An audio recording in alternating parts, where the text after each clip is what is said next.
Aussie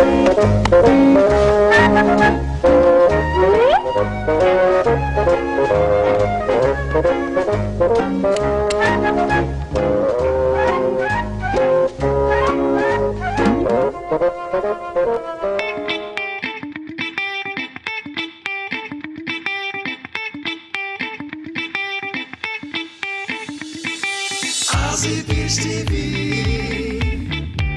You're watching Aussie Beach TV. You're watching Aussie Beach TV. The hottest girls you will ever see.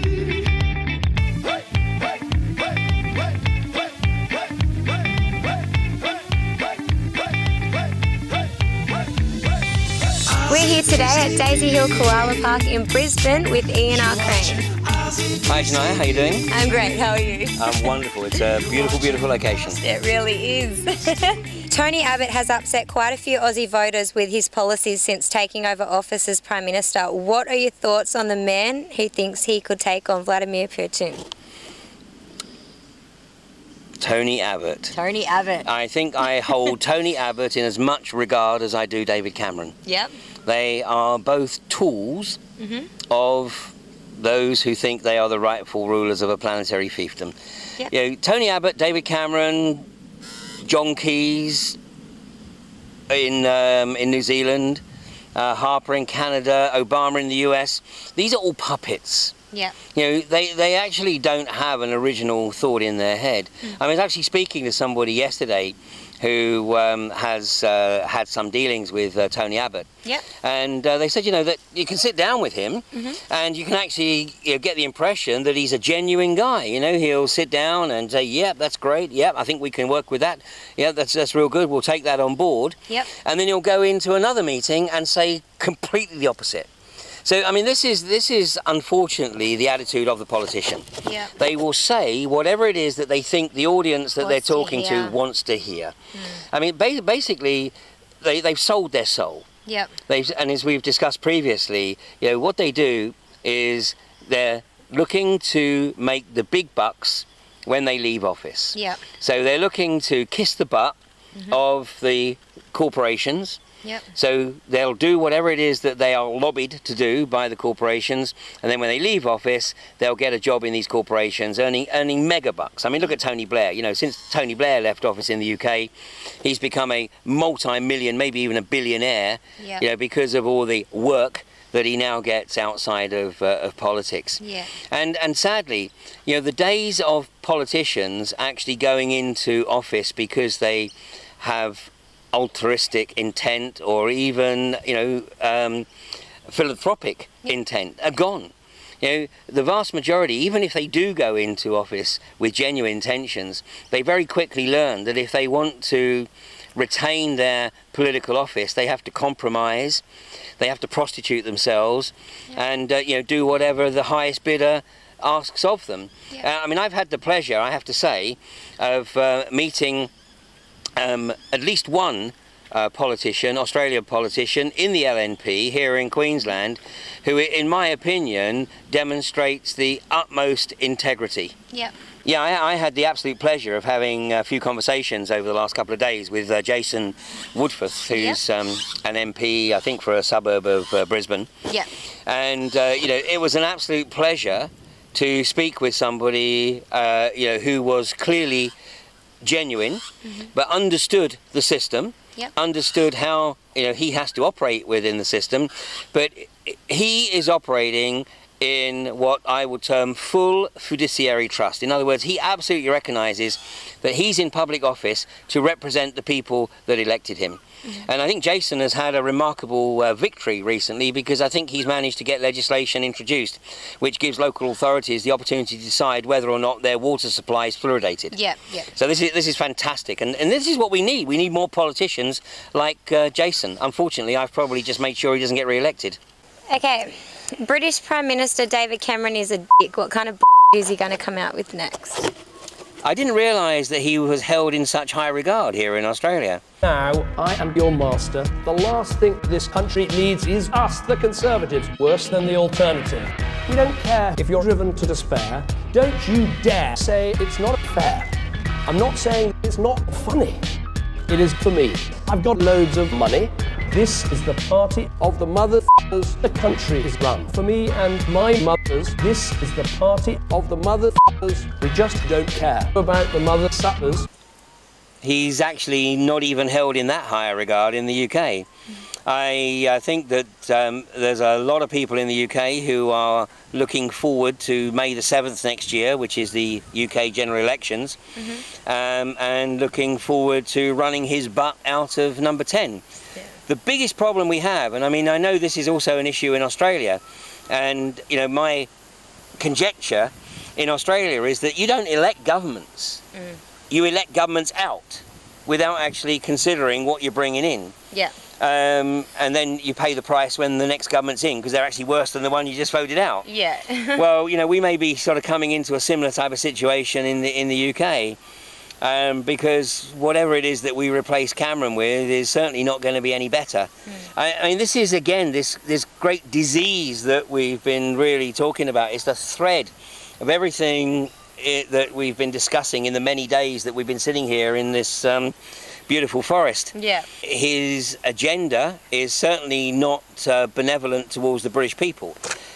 David Cameron, Obama, Harper, Keys, Abbott, they are all puppets of the global corporatists. Yep. They will do whatever it is that they're told to do, which is why they are perpetrating this agenda to effectively contaminate the global water supplies. You couldn't make it up. Yep. I mean, who in their right mind would support an agenda, this hydraulic fracturing agenda, that is effectively on course to force water to a level of scarcity that is just unimaginable? Yeah. You know, where water becomes the highest priced commodity on the planet. And of course, we just can't function without it. We can't live without it. And they will just simply see that as collateral. You know, you can't afford to pay for your water? Oh, well, best die then. And we're already seeing this in places like in Detroit, where the council there are bulldozing houses to stop the homeless moving into them. And then they're basically saying to the homeless, no, sorry, you can't afford your water. It's not a human right. So, you know, just go drink from a puddle if you can find one. And, you know, in Florida, we've got the crazy situation where a 90-year-old is arrested because he's feeding the homeless. You know, Florida has made it illegal to feed the homeless. But there's no work for these people, so how can they get an income? You know, the world produces more food every day than we need to feed everybody on the planet. The reason that we have so many starving is not because the food's not available, it's because they can't afford it. And the corporations would rather dump the food at sea or into landfill than give it away. I think it should be that they should have a certain time when the companies finish at the day and just they're only going to throw it away anyway. Absolutely, because, and the reason you think that way is because you're human. Yeah. You know, and you have this natural, inherent compassion for those that find themselves in a situation that's somewhat less fortunate than, you know, those who are able to feed themselves. Oh, my daughter and I, we went out to dinner and we had the leftovers with us, and there was a homeless guy out front of that, and we gave it to him, and chocolate from the chocolate machine. That's great. Yeah, because I couldn't walk past without not. So. And that's the natural human reaction, and yet that's what they're trying to drill out of us, that it's wrong to feed the homeless, and if you're a 90-year-old with compassion, then we're going to arrest you and threaten you with jail if you keep doing it. Which, I mean, I hope would actually encourage even more people to go out there. They're trying to take every little human right away. Well, look no further than an interview, and people can find this on YouTube. Yep. But there was an interview which was done with a guy called Peter Brabeck in 2005. Yep. And at the time, he was the chairman of Nestle. And in that interview, he made it very clear. He said that in his opinion, access to fresh water should not be regarded as a human right. And what he was basically saying is, unless you are contributing to the corporate payroll, then if you can't afford your water, then basically die. Which is exactly the same as Lang Hancock was saying when he was interviewed in 1984, when he was talking about the Aborigines. And he said the Aborigines that have assimilated into our Western lifestyle, all well and good, but those that haven't, let's start feeding them drugs so that we remove their fertility and they can't breed. Okay. So this is where we're heading, and this is why it's so important, Janaya, that people from all around the world start to take a look at what's occurring. Yeah. You know, and as I've said before, I know that when the Australian population gets the bit between its teeth and really starts seeing what's occurring, then they're going to be a force to be reckoned with. Yeah. So, you know, my counsel to the Australian public is, you know, she will be right, mate, but only if we all get involved and actually force the changes that we all know we need to see. Yeah. Because if we step back and just think she'll be right, then we've got a real problem. Vladimir Putin, the Russian president, has been under attack by the mainstream media lately. Why do you think this is so, and what are your thoughts on him as a leader? I think Vladimir Putin is going to be recognised in history as one of the great statesmen of the early 21st century. Yeah. I think that Vladimir Putin is probably right now what is actually keeping the world away from World War III. Yeah. There's absolutely no doubt in my mind whatsoever that the global banksters are desperate to initiate another war. Yeah. They want to use this as an opportunity to get the rest of the world in so much debt. Yeah. Yeah, and it is complete bullshit. I mean, Yeah. and who wants war? Nobody Have you does. ever met somebody who says, yeah, let's go attack? No. No, I mean, everyone's got family they need to go home to, and like the last thing they want is death everywhere. well, I think the again. only people, if these guys want war, they should go themselves. Well, that's what I think. Instead of sending The young men. fathers out, yeah, exactly, away from their family, they're going to lose out on everything. Exactly. You know, I mean, once upon a time, obviously in history, but if you had a leader who wanted to initiate a military attack, he led from the front. Yeah, exactly. You know, these guys are so far to the back, it's unreal. I mean to say Tony Abbott put our military on a plane and sent them over, and he's just still over chilling out. doing nothing. Yeah. Whereas Tony Abbott should be in the front row. Yeah, exactly. No, I mean, unless the politicians are prepared to literally Go to war. then they shouldn't even think about it. Yeah. And the reality is that, you know, war is not natural to humanity. No. You know, the natural state for us is one of love and compassion. Yeah. And mutual cooperation. Yeah. And yet, you know, we are fed this constant fear porn that tries to get the people behind their leaders so they can initiate war. And who pays the price at the end of the day? The people. Yeah, You know, everybody else, but not them. Exactly, and Yeah. they still live their luxury lifestyle. And their big houses and their big restaurants, and while we're all out here. Their armoured cars, Yeah. where they hold meetings inside big ring chain fences. Yeah, it's Exactly. ludicrous. Yeah. So I think that one, I recognise the achievement of Vladimir Putin. I mean, I think, you know, he knows obviously the world's press, the Western press, are Yeah. demonising him, but his attitude is he's going to hold his truth. And you know what? Whoever would have thought that 30 years ago we'd be tuning to a Russian TV station to get the truth? Exactly. Yeah, I mean, I wouldn't encourage anybody to watch the BBC unless they want to literally see a whole bunch of diatribe and fantasy Yeah. put forward.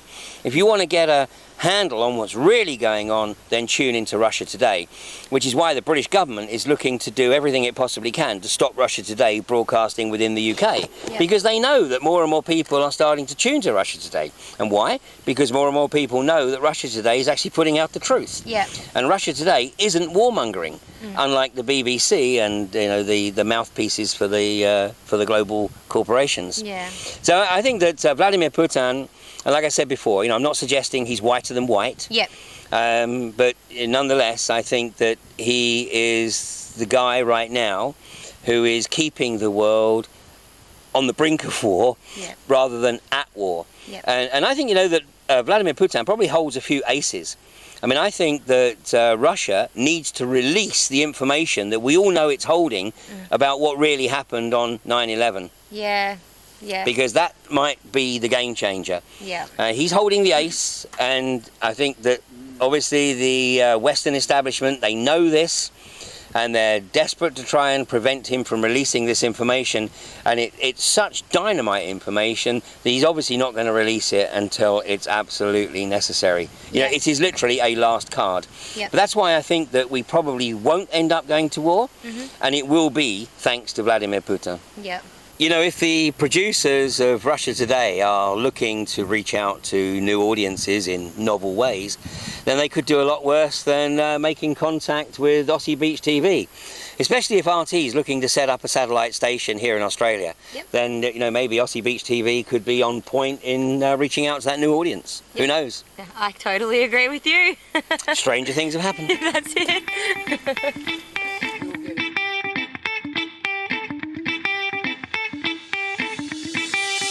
Aussie Beach TV. You watching Aussie Beach TV. You watching Aussie Beach TV. And it's easy on the ears and not too bad on the eyes either.